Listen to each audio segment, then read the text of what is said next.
Torque.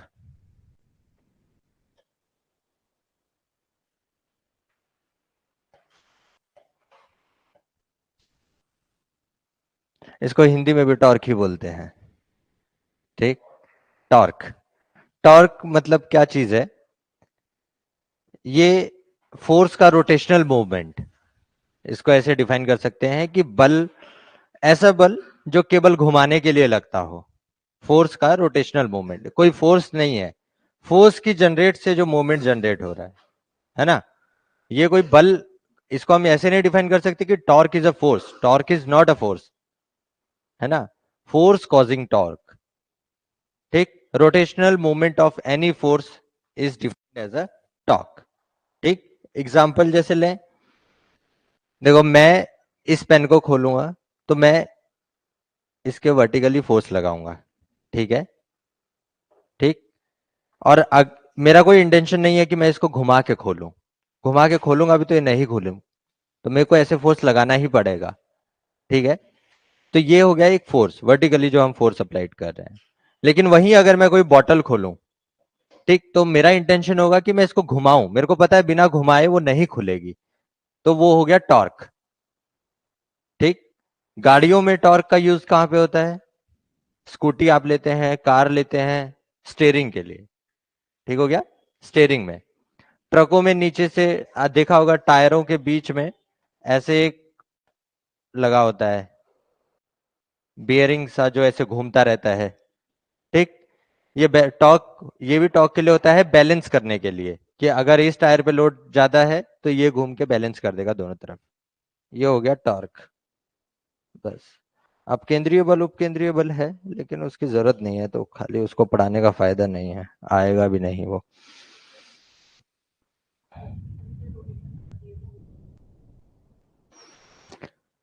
इसका एक और एग्जांपल दो, जो आप डेली यूज में हर कोई करता है और हर दिन करता है, दिन में 5-7 बारी तो कर ही देता है, टॉर्क का। हाँ, डोर। ठीक, जैसे मैं इस दरवाजे को खोलूं, टॉर्क के लिए सबसे जरूरी क्या है कि आपका जो एक्सिस पॉइंट है, ठीक, वहां से आप कितनी डिस्टेंस पे वो फोर्स लगा रहे हैं। जैसे दरवाजा खोलेंगे तो साइड से देखो दरवाजे में ना वो लगी है ऐसे क्लिप सी, जो दरवाजे को चिपका के रखी है, जो घूमती रहती है। अगर मैं इस दरवाजे में बिल्कुल इस क्लिप के पास लगाऊं फोर्स, तो वो नहीं खुलेगा। ठीक, जितनी ज्यादा डिस्टेंस उतना ज्यादा टॉर्क। ठीक, समझ रहे हो? डिस्टेंस जितना ज्यादा उतना ज्यादा टॉर्क, डिस्टेंस जितना कम उतना कम टॉर्क, उतना ज्यादा हमें फोर्स अप्लाई करना पड़ेगा। ठीक है, तो आज का चैप्टर, हाँ, टॉर्क से एक टर्म रिलेटेड है, कपलिंग। कपलिंग एक औजार भी होता है, कपलिंग एक टूल होता है, कपलिंग। कपलिंग, हाँ, गाड़ी में ही होता है, ऐसा कुछ टूल होता है एक। इसको आज क्या हो गया है? ऐसा टी, टी जैसा होता है ना, ट्रकों के टायरों के स्क्रू खोलने के लिए जो यूज करते हैं। ठीक, इसको बोलते हैं कपलिंग। ये भी टॉर्क का ही एक एग्जांपल है। अब ये इससे खोलना आसान, अगर आप सीधी रॉड से खोलें, आपने किसी किसी को देखा होगा, कोई कोई मिस्त्री सीधी रॉड से भी घुमा के खोल देता है, लेकिन वो उतनी ज्यादा ताकत लगाता है।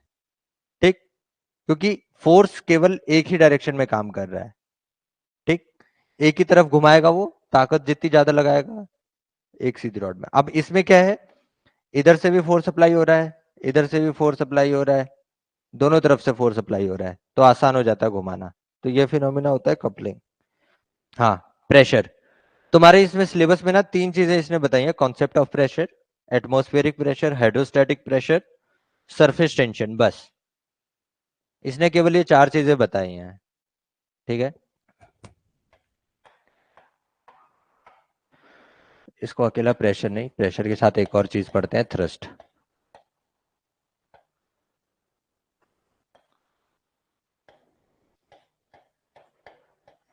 दाब या दबाव, कुछ भी बोल लें। थ्रस्ट क्या होता है? थ्रस्ट को हिंदी में क्या बोलेंगे? थ्रस्ट मतलब हो गया एक पुश, धक्का लगाना। ठीक, समझा दूंगा, इसका हिंदी मीनिंग मुझे मिला नहीं, गूगल पे भी नहीं मिला, उसने भी कुछ ही बताया धक्का। ठीक है, देखो दो दो फिनोमिना होता है, एक होता है प्रेशर, एक होता है थ्रस्ट। आज दो जने कम आए हैं क्या यहाँ पे? एक होता है प्रेशर, एक होता है थ्रस्ट। प्रेशर क्या होता है? Force applied on per unit area. ठीक, अब ये स्टेटमेंट गलत है। ठीक, कैसे गलत है वो मैं अभी बताऊंगा जब मैं तुम्हें थ्रस्ट समझाऊंगा। थ्रस्ट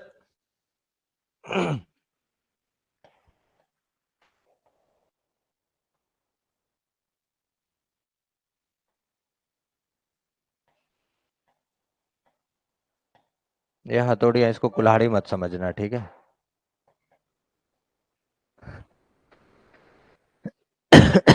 देखो, जब हम कील ठोकते हैं तो हम उसके नुकीले वाले हिस्से को ठोकते हैं अंदर, है ना? हम चाहते हैं कि कील आराम से घुसे, तो हम नुकीले वाला हिस्से को रखते हैं नीचे, और ये जो चपटा वाला हिस्सा होता है, जो ब्लांट हिस्सा होता है, उस पर हम हथौड़ी मारते हैं। लेकिन हम ऐसा क्यों करते हैं? हम दूसरे वाले हिस्से को क्यों नहीं ठोकते? हम क्यों चाहते हैं कि एरिया कम हो? क्योंकि जितना एरिया कम होगा, प्रेशर उतना ज्यादा होगा, फोर्स अप्लाइड कम होगा। ठीक, अगर तुम यही हिस्सा, है ना, अगर ये ब्लांट वाले हिस्से को, चौड़े वाले हिस्से को, अगर तुम उल्टा करके नुकीले वाले हिस्से को ठोकोगे चौड़े वाले हिस्से को अंदर डालने के लिए, तो तुम्हें फोर्स ज्यादा लगाना पड़ेगा। ठीक, मान लो ये 2 सेकंड में अंदर चले जा रहा है, तो हो सकता है उसमें तुम्हें 1 मिनट लग जाए, और हो सकता है कि वो अंदर ना भी जाए। क्यों? क्योंकि जो एरिया है, जिस एरिया पे फोर्स रिएक्ट कर रहा है, फोर्स एक्ट कर रहा है, वो एरिया बड़ा है, एरिया ऑफ कांटेक्ट बड़ा है फोर्स का, तो इसलिए प्रेशर कम हो गया। ठीक, अब क्या होता है? प्रेशर का फॉर्मूला हो गया फोर्स अपॉन एरिया। प्रेशर मतलब force upon area, force acting per unit area. ठीक, अब क्या है, देखो, जब ये हथौड़ी इस पे एक्ट कर रही है, तो हो सकता है ये हथौड़ी कभी कभार ने टेढ़ी मार दी, ऐसे सीधा मारने की बजाय हो सकता है, कभी भी कुछ भी हो सकता है ना, हमसे टेढ़ी लग गई, तो क्या अब ये कील अंदर जाएगी कि नहीं जाएगी? जाएगी, जाएगी लेकिन कम जाएगी। टेढ़ा जाएगी, जाएगी लेकिन कम जाएगी, वही मैं बता रहा हूं। तो मैंने, जब लास्ट क्लास हुई थी तो मैंने बताया था, फोर्स, अगर हम एक ट्रॉली को खींचे तो फोर्स बढ़ जाता है ना? तो इस सिनेरियो में फोर्स हमारा बढ़ गया, एक फोर्स ऐसे गया और एक फोर्स ऐसे गया। अब ये जो कील अंदर जा रही है, वो इस वर्टिकल कंपोनेंट की वजह से जा रही है, ये जो वर्टिकल फोर्स लग रहा है, इसकी वजह से अंदर घुस रही है, ना कि इसकी वजह से, क्योंकि इसकी वजह से घुसेगी तो कील छटक जाएगी। ठीक है, तो वर्टिकल कंपोनेंट की वजह से घुस रही है, तो इसीलिए इसकी परफेक्ट डेफिनेशन अगर कुछ है तो वो ये है, force by vertical component upon area.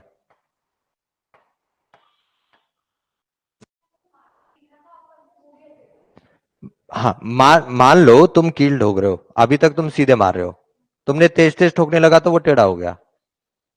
हो सकता है ना, कभी हम तेज से कील ठोकने की कोशिश करते हैं तो वो ऐसे चले जाता है, वर्टिकल कंपोनेंट की वजह से वो ऐसे जाएगा, हॉरिजॉन्टल कंपोनेंट की वजह से वो कील नीचे चला जाएगा।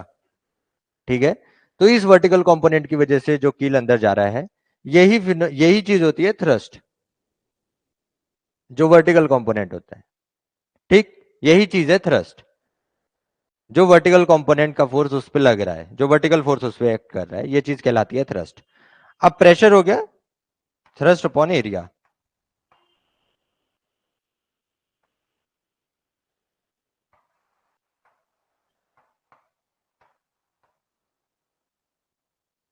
ठीक, इसका यूनिट क्या हो जाएगा? न्यूटन पर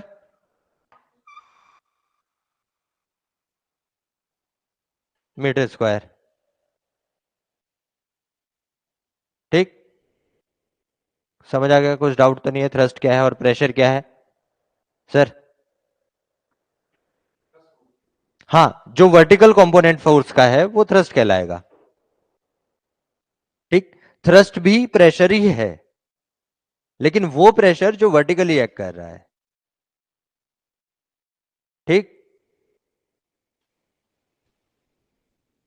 अब प्रेशर बताया मैंने, थ्रस्ट अपॉन एरिया या फोर्स अपॉन एरिया। ठीक। प्रेशर कितने तरीके का होता है, कहां कहां हम प्रेशर का मेजरमेंट करते हैं, कहां कहां प्रेशर लगता है। ठीक। और ये जो फॉर्मूला है फोर्स अपॉन एरिया, ये है सॉलिड्स के लिए, ठोस के लिए। तो पहला हो गया हमारा सॉलिड्स, ठोस। ठीक। दूसरा हो गया एटमॉस्फेरिक प्रेशर।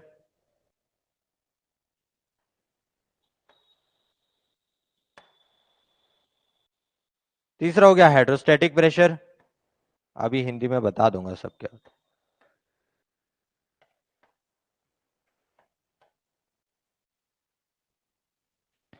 चौथा हो गया जो क्वेश्चन पूछ लेता है बेसिकली कि गुब्बारा ऊपर जाएगा तो उसके वॉल्यूम में क्या चेंज आएगा, गुब्बारा ऊपर जाएगा तो प्रेशर कैसे एक्ट करेगा, वो सब। ठीक। तो इसको लिख देता हूं गुब्बारा। और इसी गुब्बारे से मिलता जुलता एक फिनोमिना होता है बबल्स का, सोप बबल्स, बुलबुले पानी के। ठीक। सोप हो भी सकता है, नहीं भी, नॉर्मल बुलबुले भी हो सकते हैं, तो इसको लिख देता हूं बुलबुला। तो इन सब चीजों के बारे में पढ़ने वाले हैं आज, और इसी के साथ हम पढ़ेंगे Pascal's law, Bernoulli's law, Bernoulli's equation. ठीक। तुम्हारा सिलेबस केवल यहीं तक है, सॉलिड, एटमॉस्फेयर और हाइड्रोस्टैटिक। लेकिन ये क्वेश्चन चूंकि छोटे एग्जाम्स में पूछ लेता है, तो इसलिए मैं सोच रहा था कि करा ही देता हूं। पास्कल लॉ है तुम्हारे इसमें, बर्नौलीज इक्वेशन नहीं दी है सिलेबस में, तो वो भी मैं करा ही दूंगा। डेरिवेशन तो मैडम किसी का नहीं आएगा,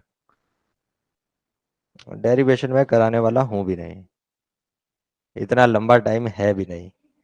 ठीक। सॉलिड्स का हमने पढ़ लिया, फोर्स अपॉन एरिया।